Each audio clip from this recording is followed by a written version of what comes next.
Hello, hi, and welcome to Katie Bell Physiotherapy and Wellness. You're live today with Emily, and I am head of Pilates and also therapy here. I'm very pleased that you're joining me today, and we're really excited to bring you these live sessions.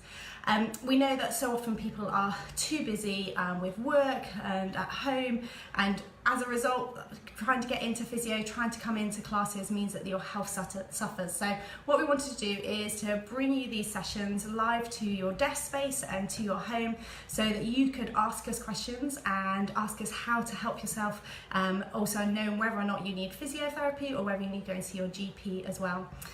So during these sessions, it's a great opportunity for us to ask us these questions about any injuries, if you want any advice, just if you're not injured and you want advice on how to train better and how to look after your body better. And we'll do our best to answer them and give you as much help as possible. And we'll also be showing you some great tips and advice and exercises as we go along.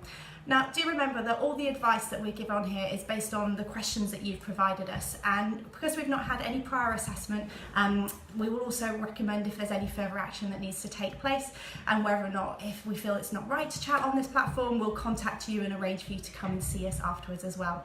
So let's get started. Now, I've got a few questions here. Now, first of all, I'm going to answer a question that we got sent through.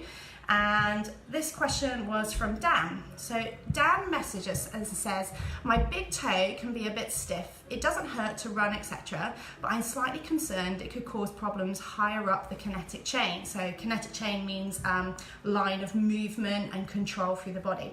It says, I never can get my toes into the following positions. And he sent us a picture. He says, any thoughts? So the picture he's shown us is of somebody kneeling back with their toes tucked under. So whether or not they can't get quite that full tuck. So what I'm going to do is I'm going to move the camera down so you can see what I'm talking about. So a little view down here on the floor. So what he means is he can't get his toe tucked under and kneeling back into his toes here. He says it's too stiff and too painful and it causes too much of a problem for his feet. So now, Dan, I seem to remember you sent us a question last week, and that question was about your calves getting really tight when you were doing sprint training, and that they would tighten up and they would grip, and it would cause you loads of problems after you're doing sprint training. And whilst those are two separate questions, I actually think they're both related, and I think you really should come and get some physio for that, because the reason I think that they're related is when you talk about kinetic chains, that kinetic chain that you're referring to potentially is the deep back line that runs down all the way from your forehead, down all the way over your head, down your spine, through your pelvis, down your legs, and all the way into your feet to your big toe. So a lot of people don't realise that it goes forehead all the way to big toe. So one of the first things you could be doing is seeing whether or not getting better mobility at your ankles and at your big toes would improve your symptoms. Because if you are blocked at your big toe, as you step forward and you step over your foot, if you can't actually get that movement here at your big toes, that means that you can't actually push off with the legs. And it might be that the cramping and the tightness you're feeling in your calves is actually that restriction from your big toe all the way up into your calf, pulling onto that calf. So that calf has got to work disproportionately harder than it should do in order to be able those sprints. The other thing having a stiff big toe does, and particularly for runners, is it means that you can't access your glutes and your hamstrings. So, and by that I mean you can't use, and again I'm going to move you down all the way down here. So when you're coming through in this position here, when you're rocking through on your toe and you come through here, if you're blocked at this point, and you can only get this far, you then can't use your hamstrings and your glutes here to fire off. And actually, if you're only coming so far through, that means that you've actually got a shorter stride that you can take. So rather than being able to get that full movement to here, you're blocked down to here, so you can only move so far. So you're going to be less powerful. That means you're going to have to work those muscles harder for you to keep that pace and keep that that stride open. So I'm going to show you a couple of things that you could do down here. I'll just pop my shoe off so you can see what I'm going to do. So I do think for you, Dan, that there is potentially some work for you to be done in terms of training, but I'm just going to show you a couple of stretches you can do. Now I've got a little block here. It's not very thick, sort of 1 inch block here, and you could use a book if you don't have one of these. Just a book would be absolutely fine. I'm going to show you some simple stretches for your big toe. So I'm going to bring my foot onto the block, but I'm just going to put my big toe onto that block. And from here, we're going to rock forwards and back. So it's not very big, I've just got my foot in front, it's not a big movement there, I'm just trying to get a stretch. So you might start with just a few little gentle rocks and then coming into a sustained hold. I would also then do a little knee bend and straighten. So I'm getting all of those joints, my hip, my knee, my ankle, all moving together, working that mobility there into my ankle. So that would be a nice stretch for your big toe. Alternatively, you might need to release some of the connective tissue through this line of the foot and up the calf here. You can do this a couple of ways. I've got a couple of bits of equipment that you can see on the camera here. I've got a little mini hedgehog and I've got a spiky ball. So with our spiky ball, placing that underneath your foot, you might like to massage from the base of your big toe. I'll turn this way so you can see. From the base of your big toe, down forward to the heel and releasing off, just opening up that connective tissue in the foot, which is going to take some of the pressure off your calf here. If you find you've got those areas of tightness, you might like to hold the ball in the middle of the foot and then lift the toes up and down. This is called threading. It helps to open up the connective tissue of that foot. Alternatively, if you have got one of these lovely hedgehogs, you can place your foot on top of it and do exactly the same, lifting and lowering with the toes. You can do your little rockers through, you can pop your foot down on the floor and do those stretches that we were just doing off of the block. Okay, right then I'm going to bring you back up here. So I hope that helps, Dan. I'm going to put some links in the comments at the end of the session for you to follow. So if you want to come in and see us, we'd be more than happy to do a consultation for you. Okay, so I've got a couple of other questions here which we're going to move on to now. So the next one I'm going to go to is, where is it, Pete. Pete messaged in and asked, says, I play tennis twice a week, but I'm struggling with the fast rallies. How do I keep up? Okay, it doesn't hurt, so he's not got any problems, he's not got any injuries, he's not sort of catching any joints, but I just seem to be much slower than everyone else. I like to jog and swim too, so I've got good fitness. What's wrong? Okay, so I can sense your frustration, Pete, and I appreciate that, you know, tennis is a game that can be really pretty quick firing, and if you're losing out on matches just because you're not quite getting to the ball in time, that can be very, very frustrating. Now, the thing that strikes me about what you're saying here is that actually you seem to have good cardiovascular fitness. You do lots of cardiovascular work, you know, you're playing tennis, you're going jogging, you're going swimming.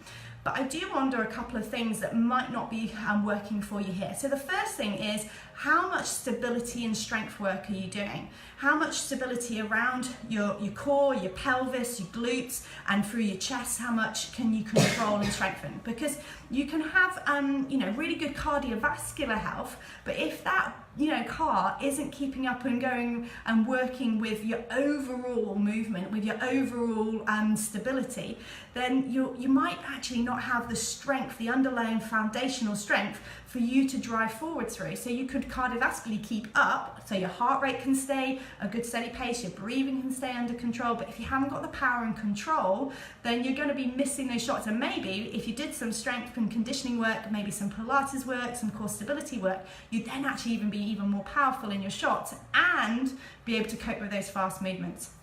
The other part that I'd be asking you is, are you always doing steady state? And by that, I mean, are you always doing sort of the same pace? You know, I go out on my run, I stay at the same distance, the same pace, the same with my swimming. Am I just, go and do my 30 lengths? And my tennis, am I spending the same amount of time doing it? And if you've been doing that for a very, very long time, your body may have just stagnated a bit and gone, okay, I can cope with this. I don't need to, my body's not thinking I have to work harder to build up that strength and control. So I'd be encouraging you to do some interval work. So when you go out and do some running, maybe just put in some short bursts, 30 seconds of taking your pace, rather than sitting at that 50-60% effort, taking it up into that 75-80% effort if your body's okay with that.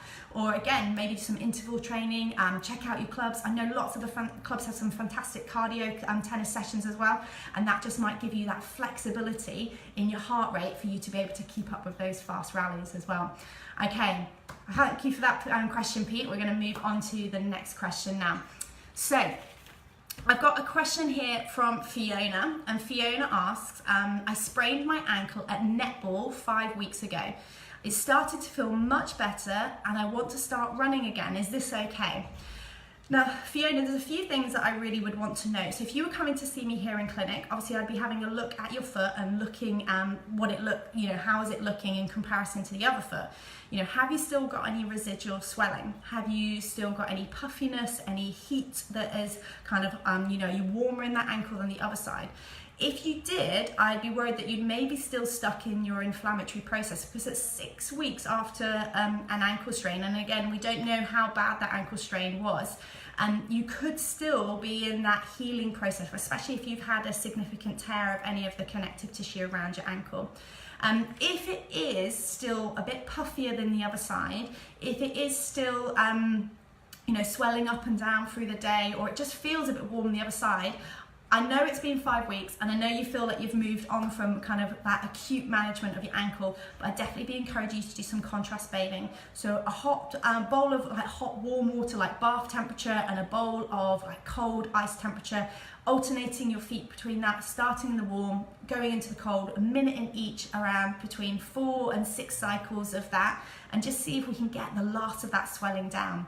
Now, the reason for that is that if that swelling stays there, it's going to continue to irritate the joint, because the swelling has what we call nociceptive kind of properties in it. So by that, it stimulates that inflammatory process further. It irritates, it makes it more sensitive, and therefore you haven't completed that healing process.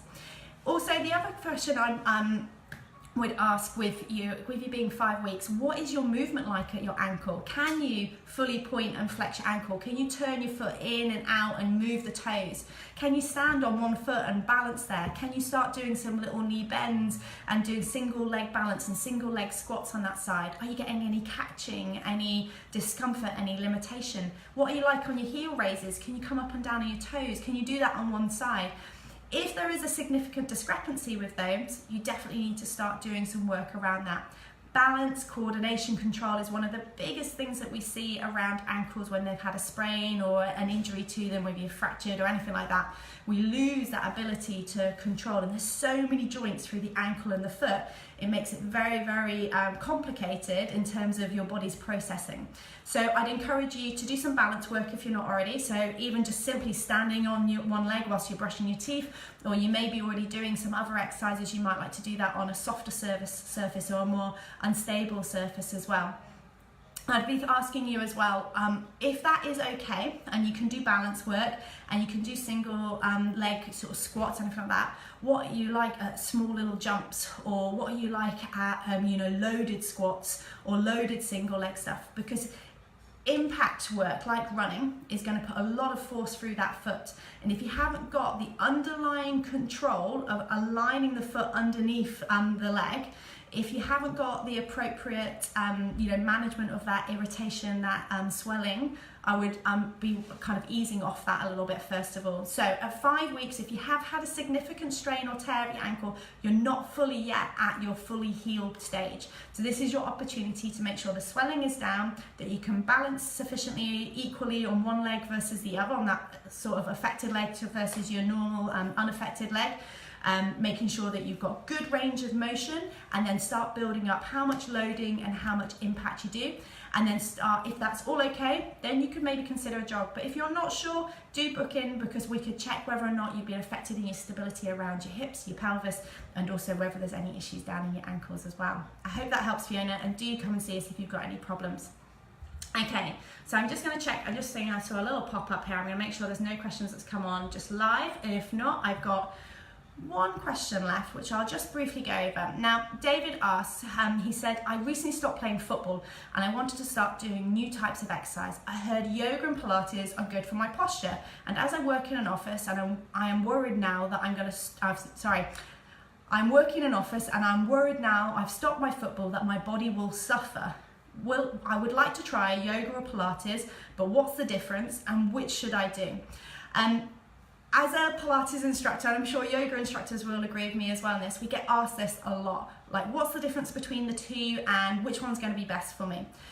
Some of that just depends on you, what your preferences are, how you sometimes it's even down to the instructor and who your preference over them as well. In terms of Pilates, Pilates was created out of combining yoga, martial arts and gymnastics. It was created by a man called Joseph Pilates. So there are lots of elements that are very, very similar. So that's why when people have done yoga before, they come to Pilates and go, this is yoga. But actually, I guess there's lots of different practices within yoga as well. So it depends why you want to come. If you want to come purely looking at fitness or postural alignment, improving your flexibility and core stability, I'd maybe direct you more towards Pilates. But if you're wanting something where we're focusing more on that mind-body connection, there are lots and lots of different types of yoga, so it depends which way direction you want to go into. You might feel that actually this is good for your stress management, you want to optimize your posture, but you want good stress management, good mindfulness, and actually improve your awareness and control of your body. Then maybe something like a hatha yoga or a kind of restorative yoga might be good for you. If you're wanting to really build strength, and sorry about that, we might like to go into more of your kind of strength yoga, your vinyasa flows, those kind of heart rate building and glow building yogas as well. But for you, David, you know, yeah, now that you've stopped your football, it's really important that we invest in your posture and invest in good movement, and both of those are going to give that to you. I definitely encourage you to come and try out the classes and see which works best for you.